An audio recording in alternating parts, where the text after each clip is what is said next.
My sister accidentally added me to a group chat called Real Family Only.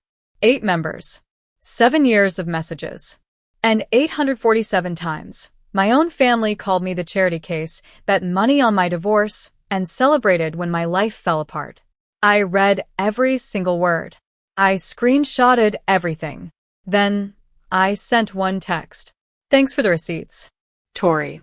4 days later, at my grandmother's 70th birthday party, my entire family's fake little world burned down in front of 60 witnesses. If you've ever been the outsider in your own family, you're going to want to hear this.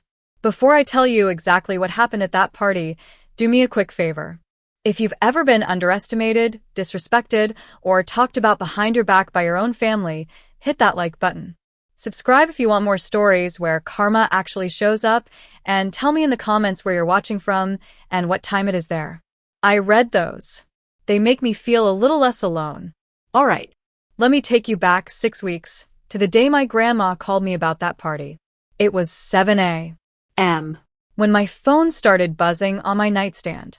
I was in that foggy place between sleep and another 12-hour ICU shift.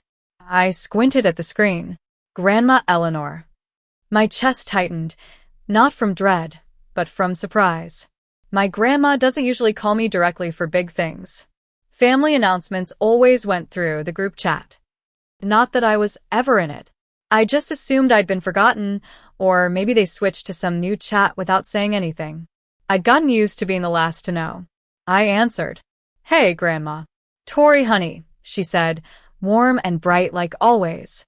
I'm having a party for my 70th. I want you there. Those words, I want you there, hit me harder than they should have. Of course, Grandma. I wouldn't miss it. After we hung up, I just sat there on the edge of my bed, staring at nothing, thinking about the last 10 years. Every Saturday morning, driving her to cardiology appointments. Every Sunday afternoon, cleaning her house while she napped in her recliner. Every late night, sitting on her floral couch while she whispered about being lonely, about missing my grandpa, about how quiet the house felt now. Meanwhile, my younger half-sister Megan? She showed up for Christmas photos. Maybe Easter if there'd be good lighting. She'd show up in matching pajamas, do a staged hug with Grandma, and post the photos on Instagram with captions like, "Family is everything red heart sparkles." 50,000 followers would flood her comments with, "You're such a good granddaughter." Goals. I never said anything. What was there to say? The people who actually show up rarely have time to take pictures. 3 days before the party, I called my mom to ask about the dress code. "Oh, just casual, honey," she said, chipper. "Nothing fancy." I believed her, because I still wanted to believe something about my family was honest. That same day, I stopped by to drop off Grandma's medication. I'd picked it up from the pharmacy after work like I always did. Mom was in the kitchen, back turned, chopping vegetables. Her phone was on the counter, screen lit up. A notification popped up from Megan. I didn't mean to look, but the preview was right there. Remember, cocktail dress. Photographers coming at 4. My stomach dropped like an elevator with the cable cut. Casual. She'd told me casual. I set the medication on the counter quietly. "Mom, I'll see you later," I said. "Oh, okay, honey," she chirped, not even turning around. I walked out, that cold, familiar feeling creeping up my spine. The one I'd been ignoring for years. Maybe she just forgot, I told myself. Maybe she got confused. But it didn't feel like confusion. It felt like being deliberately managed, dressed down, kept in my place. That night, I did something I almost never do. I called Megan. We share a mother, but not much else. Different fathers, different childhoods, different everything. Still, she was my sister. At least on paper. Maybe we could meet halfway. "Hey, Megan," I said when she picked up. "Just calling about Grandma's party. Need help with anything?" Silence. Then a soft, flat, "Oh, Grandma invited you too." That word, too, hit like a slap. "She called me herself," I said carefully. "Huh." Megan's voice didn't lift or warm. "I mean, it's a family thing, so, you know." "No." I didn't know. That was the problem. "What does that mean?" I asked. "Nothing. Forget it." "I got tego kropka." Click. 20 minutes later, my phone buzzed again. A voice message from Megan. My heart lifted for half a second. Maybe she was apologizing. I pressed play. Oh my God, she's so annoying, Megan's voice said, muffled, clearly talking to someone else. Calling me like we're best friends or something. She acts like she's such a VIP just because Grandma likes her. I don't get what Grandma even sees in her. Laughter in the background. Then the message cut off. A text followed right behind it. Oops. Sent that by accident. Don't mind it, lol. 7 words. That's all my sister had. Something inside me shifted. Not broke. That part had already been broken over years. This was different. It was the moment you finally look up and realize the house you've been living in is on fire, and it's not an accident. That night I lay in bed staring at the ceiling of my small, quiet apartment. 32. Divorced. Living alone. Working 60 hours a week in the ICU because taking care of strangers was easier than thinking about how unloved I felt in my own bloodline. Grandma was the only person who'd ever made me feel like I belonged. She never treated me like the leftover from my mother's mistake marriage.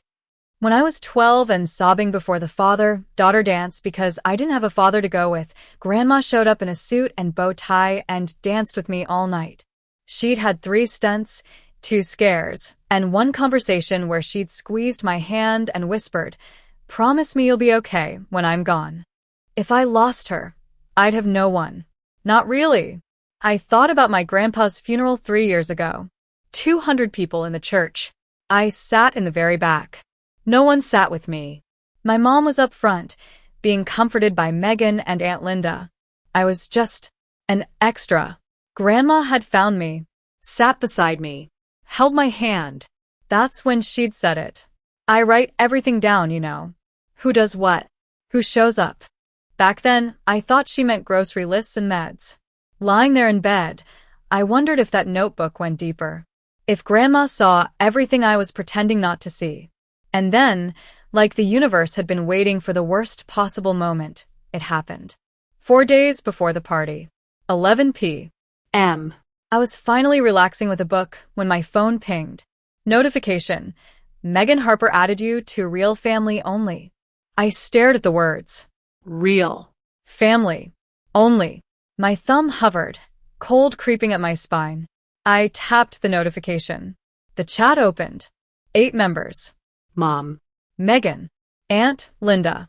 2 aunts from Ohio. 3 cousins. Everyone except Grandma. And for 7 years, everyone except me.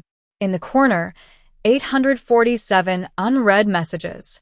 My body went very still. Then, like a bad habit, I started scrolling.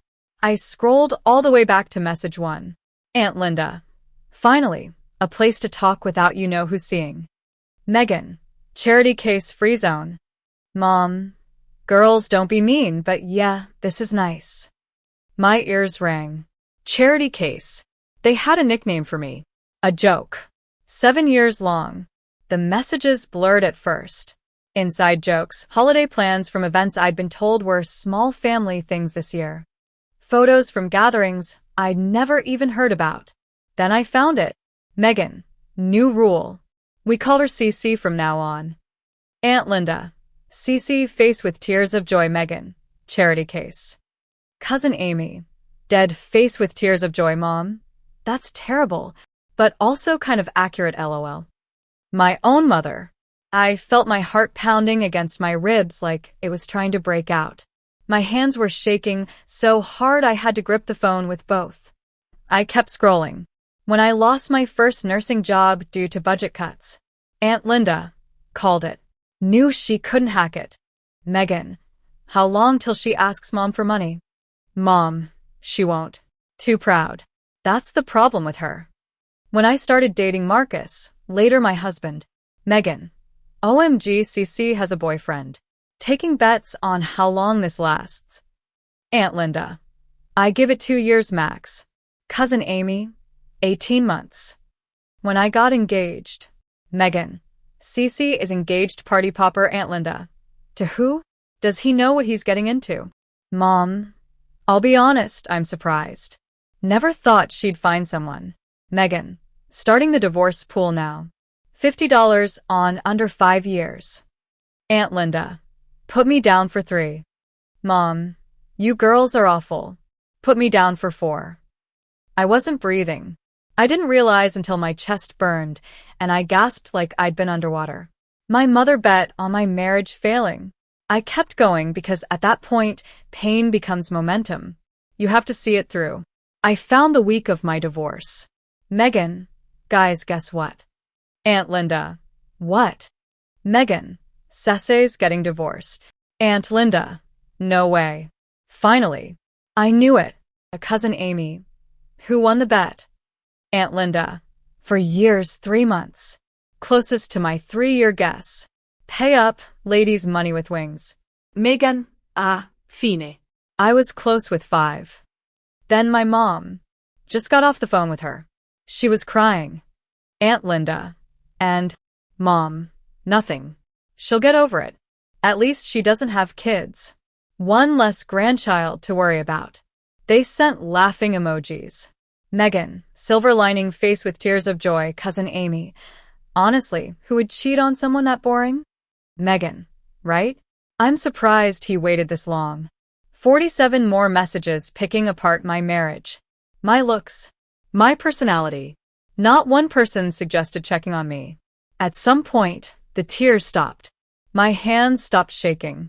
Everything inside went quiet, like the eye of a storm. They'd never seen me as family. Not for 7 years. Maybe not ever. And now I had proof. I made a decision. It wasn't impulsive. I'm a nurse. I document for a living. I went back to the beginning and started screenshotting. Every single message. Every laugh reaction. Every bet.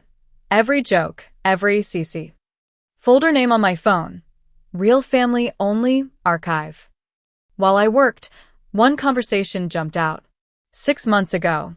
Megan, Grandma's getting weird. She has this notebook she writes in constantly.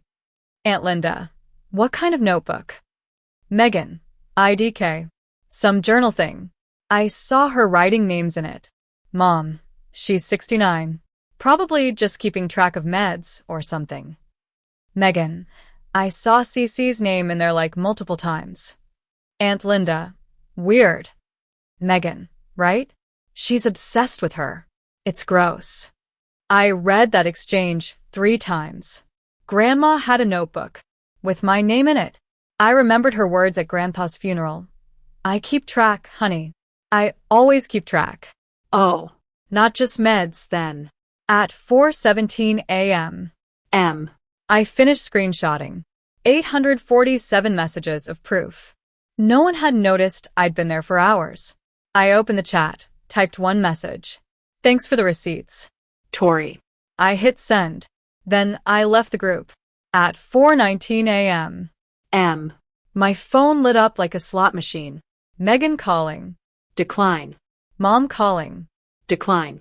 Text after text. Megan. Tori, please pick up. Megan. I was drunk when I added you. I swear it was an accident. Megan. Please, we can talk. Mom. Honey, whatever you read, it's not what it looks like. We were just venting. Every family does this. Aunt Linda. Don't make this a bigger deal than it needs to be. This is private family stuff. Megan. We love you, you know that, right? Sisters joke around. Mom. Please call me back. Let's talk like adults. Aunt Linda. This is why we didn't include you. You're too sensitive. Too sensitive. I turned my phone off. For the first time in, I don't even know. The silence felt like a warm bath. I stared out my window as the sky turned from black to bruised purple to soft gray. I could have posted everything on social media, blown their reputations up, forwarded the screenshots to every relative. But that wasn't what I wanted. Not really. Grandma's 70th was in 4 days. Everyone would be there. Everyone who'd been laughing behind my back.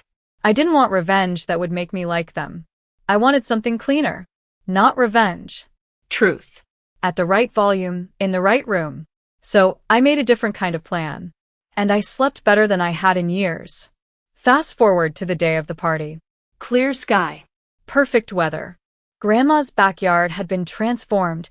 White chairs, string lights, catering tables, a hired photographer gliding around like a stylish vulture. I wore a navy cocktail dress. Not casual. I'd learned my lesson. When I walked through the gate, conversation stuttered. My mother's face went pale. Megan's smile froze. Aunt Linda actually spilled wine on her sleeve. Tori, Mom said, plastering on a smile. You made it. Grandma invited me, I said. Of course she did. Mom laughed, too high, too bright. For the next 2 hours, I was treated like background decor. When they lined up for group photos, Mom gently herded me to the back row. Better lighting up front, honey. You understand. When guests asked who I was, Megan answered smoothly. Just a cousin. Just a cousin. My great Aunt Martha, who wasn't in their little snakebit chat, frowned. Aren't you Diane's older daughter? The nurse. Yes, I said. Then why aren't you up front with your mother? Before I could answer, Grandma's voice cut across the noise. Clear. Firm. Tori, sweetheart, come sit with me a moment. My mother's smile flickered. Megan's jaw tightened. I walked over and sat beside Grandma. She took my hand, squeezed once. Stay until the end tonight, she whispered, eyes sharp. Grandma has something to say. My heart started hammering. She knows. The humiliation peaked when Megan clinked her glass and stepped up to the microphone. Hi everyone, she said, voice trembling in that rehearsed way influencers have. I just want to say a few words about my amazing grandmother. 5 minutes of performance. Stories about all the times she was there. About our special bond. I'm so grateful, she said, hand on her chest, to be the granddaughter who's been by your side all these years. Applause. Tears. Cameras. In the back, I just stared at her. 15 visits in 5 years, maybe. While I'd been there every week. Every appointment. Every 3 a.m. Panic call. A distant cousin turned to me. Aren't you going to say something? Megan appeared with that careful, bright smile. Oh, Tori's so busy with her nursing job. She doesn't really do speeches. A few people chuckled. I looked her dead in the eye. That's okay, I said calmly. Grandma knows who's actually been there. Her smile twitched. Across the yard, Grandma caught my eye and gave the tiniest nod. Not yet, but soon. As the sun began to set and people started collecting their things, Grandma slowly stood. She tapped her glass with a spoon. The sound cut through the chatter. Everyone, please stay a moment longer, she said. 60 people went quiet. It's my 70th, she smiled. An old woman's allowed a speech. Soft laughter. Nervous, in some corners. I want to talk about family. About what it really means. Megan straightened her dress, ready to soak in more praise. Specifically, Grandma continued, about the person who's actually been there for me these past 10 years. The air changed. I could feel it. Someone who drove me to every doctor's appointment. Someone who cleaned my house every week. Someone who answered the phone whenever I was scared or lonely. My mother had gone gray. Megan's hand tightened on her champagne glass. Someone, Grandma said, who never posted about it online. Never asked for praise. Just showed up. She turned and looked straight at me. Tori, come here, sweetheart. The crowd parted.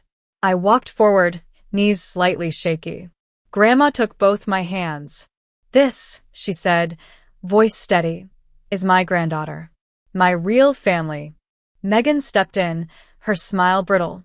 Grandma, that's so sweet, but we're all. I'm not finished, Grandma snapped, quiet but sharp enough to cut. Megan froze. Grandma reached into her cardigan and pulled out a worn leather notebook. Thick, pages stuffed with years of ink. I've been keeping records, she said. For 10 years. Who visits? Who calls? Who cancels? Everything. She flipped it open. March 15th, 2019, she read. Tori drove me to cardiology. Megan said she was too busy. Flip. August 22nd, 2020. Tori cleaned my house, did my laundry, made me soup. Diane promised to visit but canceled. Flip. January 5th, 2022. I fell on the stairs. Tori arrived in 20 minutes. Stayed all night. Megan posted a spa day on Instagram that afternoon. The silence was suffocating. Grandma looked up. September 17th, 2024. Tori's divorce was finalized. I called her every day for a month. Her mother didn't call once. Mom swayed like she'd been struck. 10 years of entries. Names, dates, excuses. She closed the notebook. I know who showed up, Grandma said quietly. And I know who didn't. My family's faces crumpled, twisted, rearranged themselves as they realized this wasn't a sweet old lady's speech. This was a reckoning. But she wasn't done. Not even close. There's something else, she said. Something I learned 6 months ago. She looked out into the crowd. Robert, Uncle Robert, Aunt Linda's husband, slowly stood up. Aunt Linda grabbed his arm. Robert, what are you doing? He gently pulled away. Telling the truth, he said. My heart was beating so loud I could hear it in my ears. 6 months ago, Robert began, I accidentally saw a group chat on my wife's phone. It was called Real Family Only. People frowned, looked at each other. I read 7 years of messages, he continued, mocking Tori, calling her charity case, taking bets on her marriage, celebrating her divorce. A wave of gasps spread through the crowd. Heads turned toward my mother, Megan, Aunt Linda. I took screenshots, Robert said, and I showed them to Eleanor. Grandma nodded. I've known for 6 months, she said. I've read every word. 847 messages. Megan's face went red, then white. That's private, she burst out. You had no right. Grandma's voice went ice cold. Charity case. Chichi. Bored. A burden. One less grandchild to worry about. Those aren't private. That's cruelty. My mother started crying. Mom, I didn't mean. Those, Grandma cut in, were your exact words, Diane. The party might as well have been a courtroom now. No one moved. No one spoke. I waited, Grandma said, lifting her chin. I waited until you were all here. Until there were witnesses. Because I want everyone to know who my family really is. She reached into her other pocket and pulled out a folded document. 3 months ago, I asked Robert to update my will. Linda's head snapped toward her husband. You did what? Robert's jaw tightened. I'm her attorney, he said. And her family. Grandma unfolded the paper. Her voice rang clear. My house, this house, will go to my granddaughter, Tori Reynolds. She has cared for it, cleaned it, and filled it with love for 10 years. She's earned it. Megan staggered like someone had pulled the ground from under her. The remaining assets will be divided equally among my children and grandchildren, Grandma continued. As is fair. She met my mother's eyes. This isn't punishment. It's balance. Tori gave 10 years of her life to this family without asking for anything. The least I can do is make sure she isn't left with nothing. Linda hissed. This is insane. Tori isn't even. Grandma's head snapped toward her. Not even what, Linda? Not even real family? Linda's mouth shut. Tori is my blood. And more importantly, Grandma said, she's the one who showed up. She refolded the paper with shaking fingers, then looked at me. Do you want to say anything, sweetheart? 60 pairs of eyes landed on me. I took a breath. My legs felt like jelly, but my voice came out steady. I'm not going to yell, I said. I'm not going to call anyone names. That's not who I am. Megan's mascara streaked down her face. Tori, please, we can fix this. I have 847 screenshots, I said quietly. There's nothing to fix. She flinched like I'd slapped her. For 7 years, I continued, you had a chat called Real Family Only. You excluded me. You mocked me. You bet money on my divorce. You celebrated when my life fell apart. I turned to my mother. You wrote that you were relieved I didn't have kids. One less grandchild to worry about. She covered her mouth. No words. No excuses. So here's what I want to say, I said. I'm done. The word felt like a clean cut through rope that had been strangling me. I'm not angry, I added. I'm not bitter. I'm just done pretending. You decided 7 years ago that I wasn't part of your real family. I'm just agreeing with you now. You can't just cut us off, Linda snapped. I'm not cutting you off, I said calmly. I'm accepting a boundary you already set. Silence spread through the yard like an ink spill. I looked around. At Grandma's friends. At cousins who'd had no idea. At neighbors who'd seen me show up week after week. That's all I have to say. I finished. I walked back to Grandma's side. Her hand found mine, squeezed hard. I'm proud of you, she whispered. And for the first time in a very, very long time, I was proud of me, too. The party dissolved quickly after that. People left with hushed goodbyes, avoiding my mother and Megan like they were radioactive.